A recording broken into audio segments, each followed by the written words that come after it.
Hey, what's happening everyone? Pragmatic Addict here. So, when I first heard this film's premise, I was like, if done right, this could be fun. This minimal setting, simply set at a restaurant during a first date, this girl starts getting alarming drop messages to her phone, which in order to send a drop message, you have to be within 50 feet of the phone you're sending it to. Meaning, yep, this person is somewhere in the restaurant. Narrowing the Guess Who genre down to one location, 50 feet, really sound like an idea from someone genuinely trying to challenge themselves in their subgenre. But I'm gonna be honest, seeing this film's trailer, seeing it was a PG-13 Blumhouse film, also seeing the usage of memes in these drops, I just couldn't take the trailer too seriously, just didn't quite live up to the excitement I had when first hearing about the film. Though something I was very excited, surprised, and reassured to hear was that not only did this film actually get a proper world premiere, but it also got incredible first reviews as well. Boosted my excitement back up quite a bit. So the official plot for this film reads, Violet, a widowed mother, is on a first date with Henry when she is terrorized by a series of anonymous messages to her phone.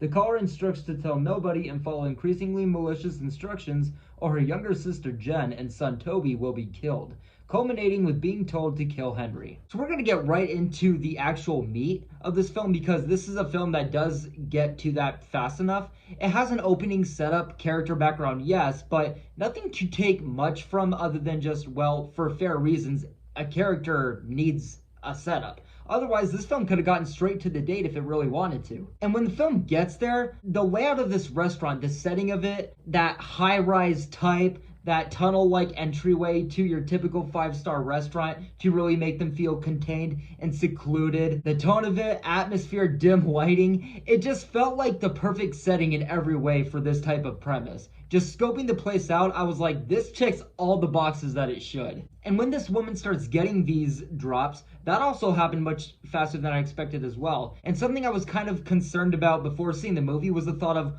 well, that's why you turn off your phone before a date. The film explains why that couldn't have happened here, and not just because, well, the premise couldn't have happened otherwise. This woman's like, do you mind if I put my phone on the table? My sister's babysitting my boy. He hasn't ever really been away from me this long. And also with this, obviously she's not going to ignore any messages her phone gets. Kind of makes it hard to ignore the drops, therefore, when she gets them, especially when, and much faster than I expected as well, it's revealed that these are not just pranks. She gets the reveals of them knowing her name, as well as showing there are people in her house. As well as before things get out of hand, before she's told not to let anyone know what's going on, Henry stating, well, in order to send a drop, you can't be more than 50 feet from the phone you're sending it to. The movie gets right into what people are gonna want out of it, without doing so in a way where it feels rushed. And there is still a pace where it comes off believable enough. And the movie really becomes a genuinely slick, tricky, tense puzzle with the order that these instructions get increasingly malicious,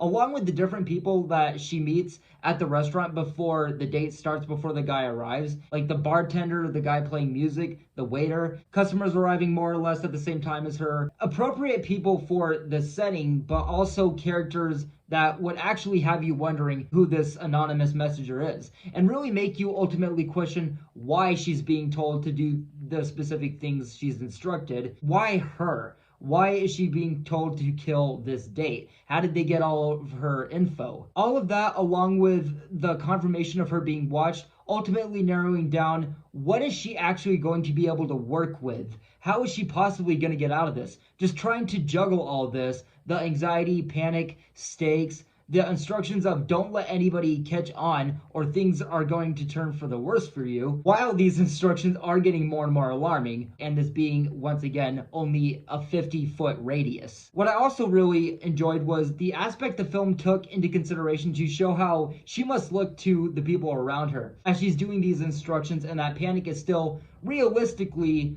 going to show to some degree, regardless of her trying to keep her cool, especially with some of these people being people that she already met before and, you know, was calm before everything started. I also thought that the turns in this film were superb, where during some scenes I was initially like, okay, that's a little bit of a flaw right there, where I was like, if she's being watched this whole time, how was she able to get away with this? Especially with what she was caught doing or trying to do at certain points leading up to this, where it just felt like the film wasn't able to keep up with itself at times, but might make up for it with a big escalation or something, where it actually threw me into complete shock and surprise with twists that made everything in the scene make complete sense, where I genuinely haven't seen twists like these before, which is already a huge deal, but especially in a film releasing in 2025. Everything in the movie was just so much better than I expected it to be, and I'm gonna give Drop a positive review, absolutely. This is a really fun, twisty Guess Who mystery that I think a lot of people are gonna really enjoy. With all that being said, guys, that is going to do it for my thoughts on Drop. Definitely let me know what you guys thought about the film in the comments below. As always, guys, thank you guys so much for watching this review, and I will see you guys in the next video very soon. Take care and have a great day.